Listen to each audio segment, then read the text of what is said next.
Assalamu alaikum wa rahmatullahi wa barakatuh. My name's Abdul Karim. Today I'm going to be telling you guys about women and their names and the so-called property idea.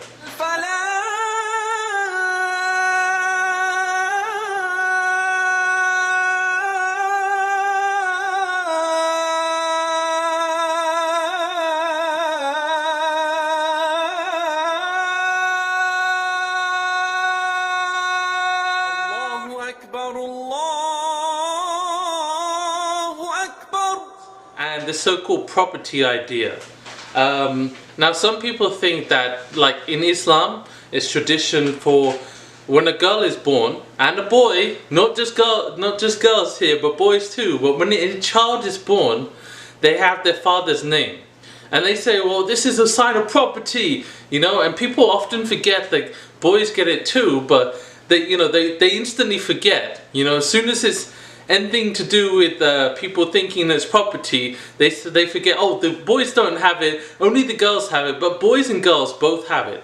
And why? Well, because it's a sign of respect and pride for the father. You know, you're saying that this is my father, I am Abdul Karim, son of Peter. You know, you're saying that you are the son of this person.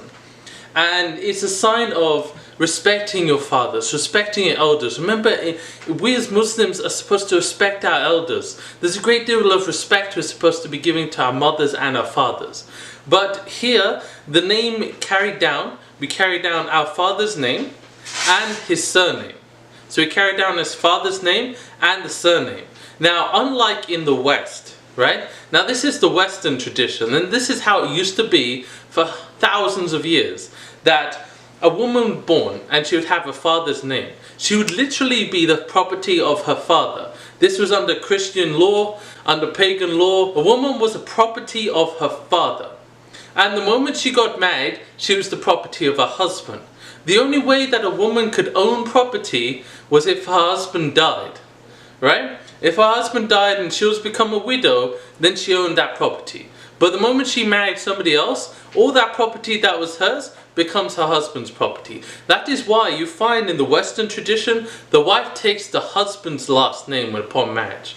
In Islam, in the Islamic traditions, I know there are some Muslims who do this, but in the Islamic tradition, the woman keeps her own name when she gets married. She's still, let's say, Shahina, like daughter of Abdul. So the point is that women are not property. And this whole name debate, that women carry down the name, it applies to guys too.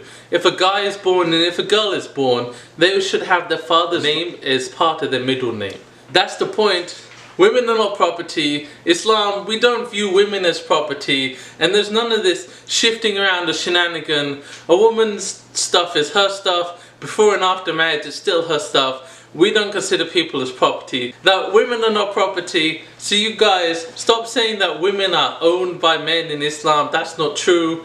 We are not like oppressors in this religion. In fact, Islam was the first religion in the last 4,000 years to say, hey, women got rights too. Hey, women can vote too. Hey, women can own their own stuff too. Their stuff is their stuff, his stuff is his stuff. And when they get married, his stuff moves to her stuff and it becomes part of the family.